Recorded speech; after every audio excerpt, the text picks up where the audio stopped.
Hey guys, welcome back to our channel. Today we're talking about our suspension setup and what we would have done differently if we had to start again. Also, we're going to talk you through what we've learned the hard way in regards to setting up our vehicle. And when I say hard way, we've had 5 different sets of leaf in the back of the car and we've had 2 different front end configurations as well. So let's get into the problems to start off with. So we're just going to talk about the rear end of our vehicle to start with. So that's where most of our problems have come from. We've gone through 5 different types of leaf springs. So we're counting the OEM leaf springs as a set. So that was number 1. Now these inverted after some heavy 4-wheel driving off-road. We did some research. We also talked to professionals and come up with parabolic suspension would be the best upgrade for our vehicle. Now they weren't wrong, they were fantastic, they were brilliant, the car sat at a really good level as you can see in the footage. It was absolutely amazing, but the problem is after about a month they started to sag, and then when they sagged they actually maxed out. And when I say maxed out, you would go over certain bumps, you would hear a massive duck noise at the back of the vehicle, going over sand again, over sand dunes, etc., or corrugations, you would hear massive bangs coming from the back end of the vehicle, which was just simply the leaves were maxed out and making a massive bang sound, which was not ideal. So then we went to 400 to 700 parabolic suspension. So this was the next big thing, and we thought this should suit our needs. Now we actually upgraded to a heavier rooftop tent at the same time, so we got a Bush Company rooftop tent. So we thought, yep, that'll go on there and it'll actually bring the vehicle down to a suitable level. Unfortunately, we put the Bush Company rooftop tent on the car and it actually felt more oversprung than what it did before. It also had massive diff vibrations coming from the rear end. The whole back end of the vehicle was vibrating quite terribly. So they just didn't suit the vehicle at all. So back to Terrain Tamer we went, and then they ended up putting a 300 set of constants in it. They didn't suit either. Fortunately, they actually figured out the issue before they gave the vehicle back to us, as they started to invert straight away. So then they've put in a set of 500 constants, and they seem to have resolved the issue this far. Now, as I said before, lots of issues, lots of different types of leaf, but they could have all been avoided, which we'll get into that when we go through the tips and tricks of what we should have done at the time. So a lot of people ask us the question online of what lift we put in our vehicle. So we'll take you through the specs of what we've used, starting with the front. Bolt-in Dobson's MRA. So an MRA is a monotube remote reservoir adjustable. That's effectively what MRA stands for. Now its adjustable dampening settings allow users to fine-tune the ride quality and handling characteristics of their vehicles.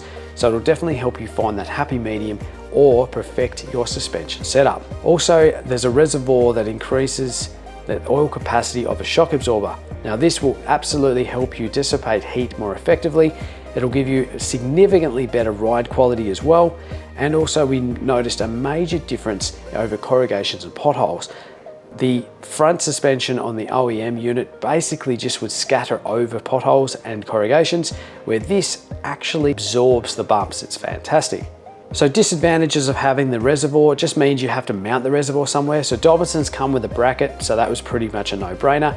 But then you also have a hose which could be exposed to sticks, rocks, or even getting caught up in your suspension if you haven't given yourself enough clearance. So it is something you just have to be mindful of. So for the rear setup, we ended up finally being able to resolve all of our issues. So far anyway, we haven't had any problems. It's about a month and a half in. Been a little bit of settling obviously, but the Terrain Tamer constant 500s were the winner and the sweet spot for our particular vehicle. For the rear shock absorbers, we used an IMS from Dobson's. Again, just a monotube design. We didn't feel we needed reservoirs in the back end of the vehicle. The reason for this is because the leaves take up a lot of the majority of the load anyway, but if it was coil sprung, we definitely would have had a MRA just like we do in the front end. The performance though of a monotube IMS design, it's effectively a very good balance of on and off road, and it dissipates heat very, very quickly.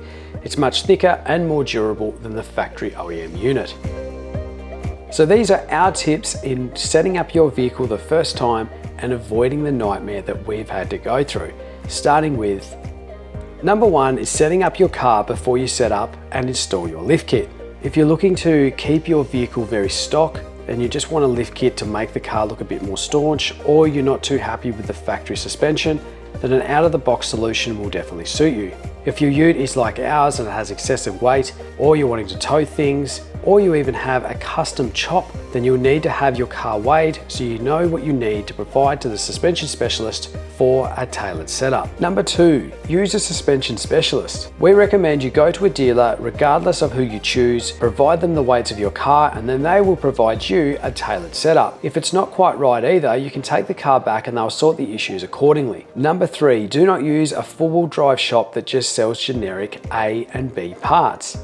When I say A and B parts, part A would be your vehicle's completely and utterly stock, and this is an upgrade over the OEM suspension. Then type B would effectively be if you've got a bull bar. But the problem is, and where they don't factor this in, if your bull bar is aluminium, usually that spring rate will be too high, which is exactly as it was on our vehicle. The same as if you've got type A and you've got an aluminium bar, maybe the springs would be undersprung. So therefore you see, this kind of needs something in the middle. It's not a one shoe fits all scenario in this situation. If you have a custom four-wheel drive, these parts off the shelf will not suit. But same goes with buying online. You won't be able to have dealer support, and then you'll have to organise returns if it doesn't suit either.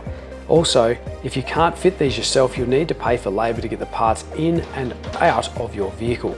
Number 4 probably should be higher up the list, but is this vehicle going to be your daily driver? How long are you going to keep it for? Are you towing? Will you be towing with it in the future? What are you going to be doing with the vehicle? Once you understand what you're going to be doing with your vehicle and how long you're going to be keeping it for, etc., once you know what's going on in that scenario, then you can absolutely look at your suspension options. Number 5 is just keep it legal.